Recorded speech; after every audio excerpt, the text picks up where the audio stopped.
AP deputy CM Pawan Kalyan Kondagattu Anjaneya స్వామిని దర్శించుకున్నారు. TTD నిధులతో 35.19 కోట్ల అభివృద్ధి పనులకు శంకుస్థాపన చేయనున్నారు. గతంలో ఎన్నికల విజయం అనంతరం ఇక్కడికి వచ్చినప్పుడు భక్తుల కష్టాలు గమనించిన పవన్ వారికి వసతి సౌకర్యాలు కల్పిస్తారని హామీ ఇచ్చారు. ఆ మాట నిలబెట్టుకుంటూ ఏపీ సీఎం చంద్రబాబు అలాగే టీటీడీ చైర్మన్ తో మాట్లాడి 35.19 కోట్లు మంజూరు చేయించారు. ఈ నిధులతో దూర ప్రాంతాల నుంచి వచ్చే భక్తుల కోసం 96 గదులతో కూడిన భారీ సత్రం, ఒకేసారి 2000 మంది మాలాధారణ భక్తులు దీక్ష విరమించేలా ప్రత్యేక మండపం నిర్మించనున్నారు.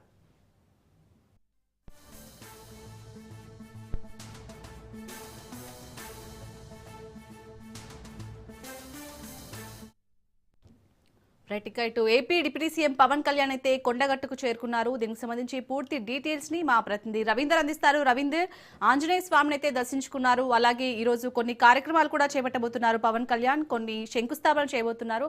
సో ప్రజెంట్ అక్కడ సిచ్యువేషన్ ఏ విధంగా ఉంది? ఎన్ని గంటల పాటు పవన్ కళ్యాణ్ కొండగట్టులో ఉండే అవకాశం ఉంది? శాలిని, పవన్ కళ్యాణ్ కాసేపటి క్రితమే ఒకవైపు కొండగట్టుకు చేరుకోవడం జరిగింది. ఆలయ అర్చకులు అయితే అతనికి ఘన స్వాగతం అయితే పలికారు. అదేవిధంగా తెలంగాణకు సంబంధించిన మంత్రి అడ్లు లక్ష్మణ్ కుమార్ తో పాటు అదేవిధంగా ఆ స్థానిక ఎమ్మెల్యే మేడిపల్లి సత్యం కూడా అతనికి స్వాగతం పలకడం జరిగింది. అనంతరం కొండగట్టు ఆలయం లోపలికి వెళ్లారు. ఆలయ అర్చకులు పూర్ణకుంభంతో మాత్రం స్వాగతం పలికి లోపల పవన్ కళ్యాణ్ కు ప్రత్యేక పూజలు అయితే నిర్వహిస్తున్న పరిస్థితి అయితే కనబడుతుందని చెప్పవచ్చు. ఎందుకంటే గతంలో వారాహి దీక్షలో వచ్చిన సమయంలో ఒకవైపు పవన్ కళ్యాణ్ అక్కడ ఎటువంటి డెవలప్మెంట్ వర్క్స్ ఇంకా ఆగిపోయినా అనే కోణంలో అక్కడ తెలుసుకోవడం జరిగింది. భక్తులకు ఏ విధంగా ఇబ్బందులు ఉన్నాయో వాటిపైన కూడా ఒకవైపు అక్కడ వాళ్ళని అడిగి తెలుసుకొని అనంతరము ఇక్కడ నేను నిధులు కేటాయించి ఒకవైపు కొండగట్టు ఆలయాన్ని డెవలప్ చేస్తానని మాట ఇవ్వడం జరిగింది. దాని నేపథ్యంలోనే ఇప్పటివరకే టీటీడీ నుంచి వెళ్ళి ఒకవైపు 35.19 కోట్లను కూడా నిధులను కేటాయించడం జరిగింది. కాబట్టి దానికి సంబంధించిన శంకుస్థాపనలు కూడా చేసే అవకాశం కనబడుతుంది. ప్రస్తుతానికైతే ఫస్ట్ అంజనాను అయితే దర్శించుకుంటున్నారు. అంజనాకు ప్రత్యేక పూజలు అయితే నిర్వహిస్తున్న పరిస్థితి కనబడుతుంది.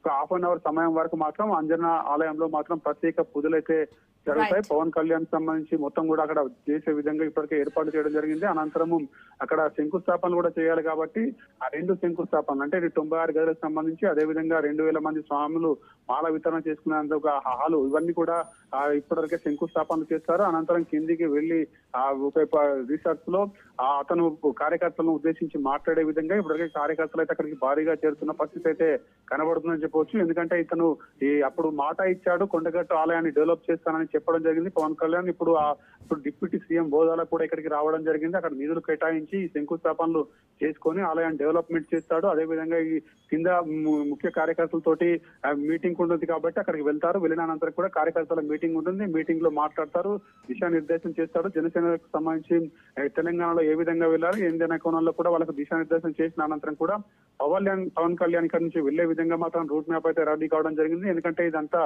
3 గంటల సమయం పడుతుంది కాబట్టి అప్పటి వరకు కూడా పోలీసుల అదుపులో మాత్రం కొండగట్టు గుట్ట ఉండే అవకాశం కనబడుతుంది. ఎందుకంటే ఎవరిని కూడా లోపలికి అలౌ చేయకుండా భారీ బందోబస్తు అయితే ఏర్పాటు చేయడం జరిగింది. మరో 3 గంటల పాటు మాత్రం పవన్ కళ్యాణ్ ఇక్కడే ఉంటారనే చెప్పవచ్చు. Right, thank you Ravinder.